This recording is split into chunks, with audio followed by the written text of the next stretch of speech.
हनुमानगढ़ की घटना पर कृषि मंत्री का बयान आया है। एनडीटीवी से कृषि मंत्री किरोड़ी लाल मीणा ने कहा कि कांग्रेस के समय में एमओयू हुआ था।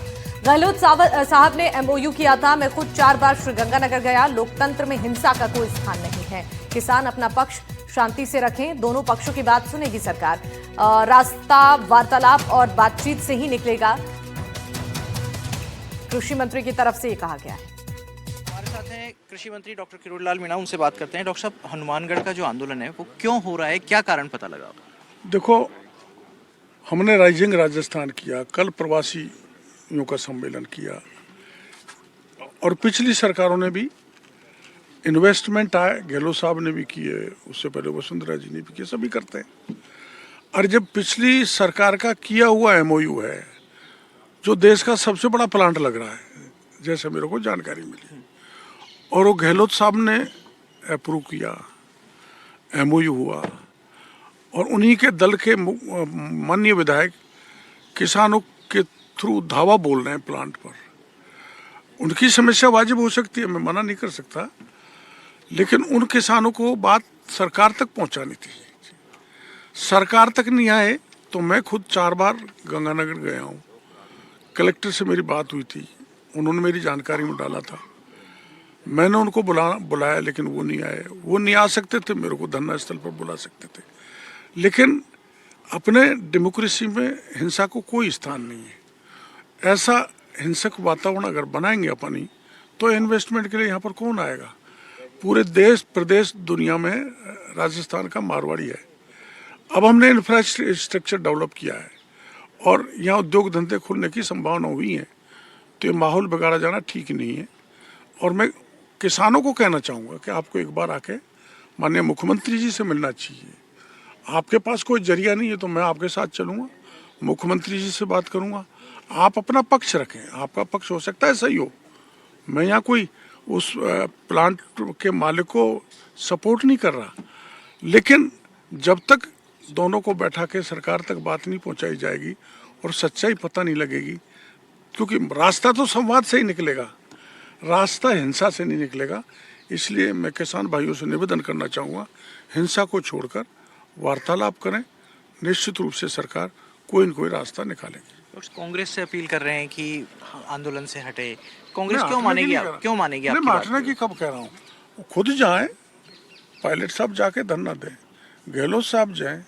हमने भी धरने दिए हैं, हमको भी उठाया गया है, हमारे कपड़े फाड़े गए, गर्दन तोड़ी गई है, जेलों में डाला गया है।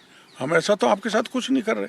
आप डर के यहीं से गर्म कमरों में बैठ के बयान दे दें, उससे काम नहीं चलने वाला। आप जाओ, आपको लगता है किसानों के साथ अत्याचार हो रहे हैं तो मौके पर जाकर अहिंसक आंदोलन करो, गांधीवादी तरीके से करो, सरकार सुनेगी। तो डॉक्टर किरोड़ी लाल मीणा इस पूरे घटनाक्रम को, खासतौर से जो हिंसा हुई, उसको दुर्भाग्यपूर्ण बता रहे हैं और कह रहे हैं कि ऐसा नहीं होना चाहिए। अगर विपक्षी पार्टियां या किसान आंदोलन करना चाहते हैं तो आंदोलन करें, लेकिन बातचीत के लिए वो आए और सरकार उनकी बात का समाधान भी करेगी। कैमरा पर्सन जसराज के साथ शशि मोहन, एनडीटीवी, जयपुर। तो आप सुन रहे थे कृषि मंत्री किरोड़ी लाल मीणा को। उनका साफ कहना है कि आंदोलन करने का ये रास्ता बिल्कुल सही नहीं था। बातचीत के द्वारा भी इस अपनी मांगों को किसान सरकार के सामने रख सकते थे। चलिए अब बढ़ते आगे। हनुमानगढ़ के बवाल पर आरएलपी प्रमुख हनुमान बेनीवाल ने क्या कुछ कहा है, वो भी आपको सुनवा देते हैं। देखिए, लंबे समय से हनुमानगढ़ के टीबी क्षेत्र में एथेनॉल फैक्ट्री जो बन रही है, उसमें बीजेपी के ही राजस्थान के किसी केंद्रीय मंत्री की पार्टनरशिप की बात आई है। बीजेपी के नेताओं की, कहता हूं, फैक्ट्री है और इसलिए सरकार ये चाहती है कि जबरन उसको बनाया जाए और वहां के किसान चाहते हैं को नहीं बने, क्योंकि अगर वो एथेनॉल फैक्ट्री में बन गई तो पानी तो खत्म होगा ही होगा, लेकिन उससे निकलने वाला धुआं और अपशिष्ट, ये मिट्टी, जो उपजाऊ मिट्टी, उसको भी खत्म कर देंगे। पर्यावरण के लिए भी हानिकारक है।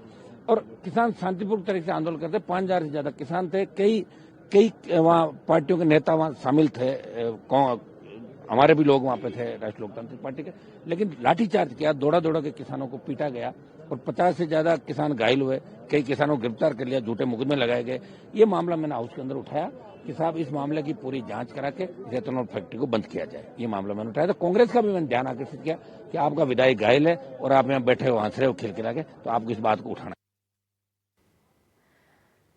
अब अनूपगढ़ से एक और बड़ी खबर। पुलिस ने विधायक रुपिंदर कुन्नर को छोड़ा। गिरफ्तारी के 2 घंटे बाद बांडा कॉलोनी चौनी में रखा गया था और 50 कार्यकर्ताओं को भी अब छोड़ दिया गया है। दरअसल यहां पर विधायक रुपिंदर कुन्नर बैरिकेड्स तोड़कर आगे बढ़ने की कोशिश कर रहे थे और यहां पर प्रशासनिक टीमों ने उन्हें रोका और उनके साथ साथ 50 कार्यकर्ताओं को भी हिरासत में लिया गया था, जिन्हें 2 घंटे बाद ही छोड़ दिया गया।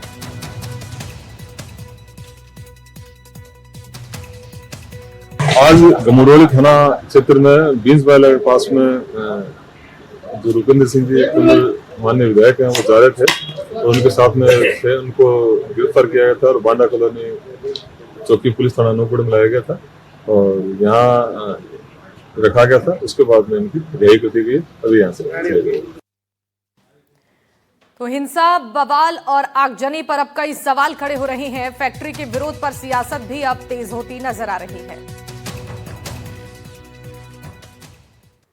जयपुर से बड़ी खबर आपको बता दें, केसी वेणुगोपाल पहुंचे हैं जयपुर। पीसीसी वॉर रूम में कांग्रेस की मीटिंग जारी है। दिल्ली में 14 दिसंबर को होने वाली रैली के लिए बैठक हो रही है। राष्ट्रीय संगठन महासचिव केसी वेणुगोपाल ये बैठक ले रहे हैं। अजय माकन, सुखजिंदर सिंह रंधावा भी मौजूद है। गोविंद सिंह डोटासरा मौजूद है। टीकाराम जूली भी इस बैठक में शामिल हुए। इसके अलावा सचिन पायलट और भंवर जितेंद्र सिंह भी यहां पर पहुंचे हुए हैं।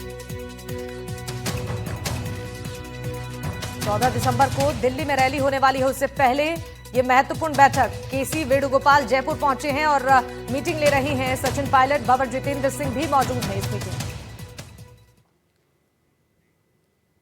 अब जयपुर से खबर है, जहां सीएम भजनलाल शर्मा ने प्रवासी राजस्थान दिवस के बाद से राजस्थान फाउंडेशन के अलग अलग चैप्टर्स के प्रतिनिधियों के साथ संवाद किया है।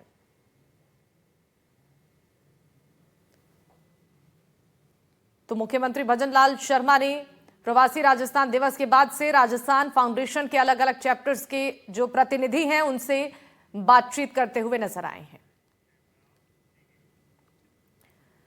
15 दिसंबर 2025 को प्रदेश की भजनलाल सरकार के शासनकाल को 2 साल पूरे होने वाले हैं, जिसको लेकर राज्य सरकार के राज्य मंत्री जवाहर सिंह बेढ़म सरकार की योजनाओं का बखान करने धौलपुर पहुंचे। सर्किट हाउस में प्रेस वार्ता कर 2 साल के शासनकाल में सरकार की उपलब्धियों का बखान किया। मंत्री जवाहर सिंह बेढ़म ने कहा कि ऊर्जा आत्मनिर्भरता की दिशा में राजस्थान लगातार आगे बढ़ता जा रहा है।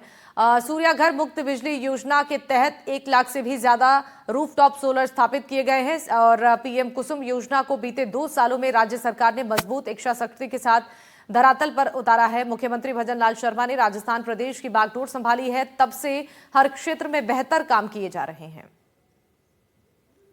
15 दिसंबर को हमारी सरकार के गठन हुए 2 वर्ष पूरे हो जाएंगे।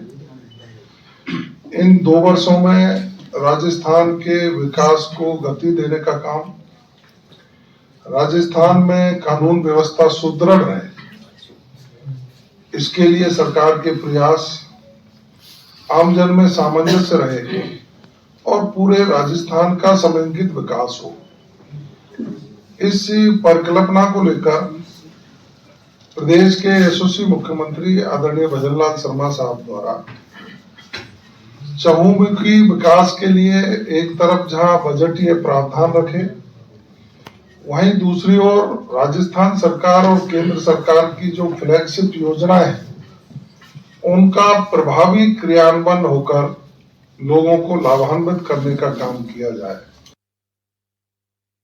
जयपुर से खबर जान लीजिए, जहां के गोगुंदा के देवला क्षेत्र को गुरुवार को बड़ी सौगात मिली, जब जनजातीय क्षेत्रीय विकास एवं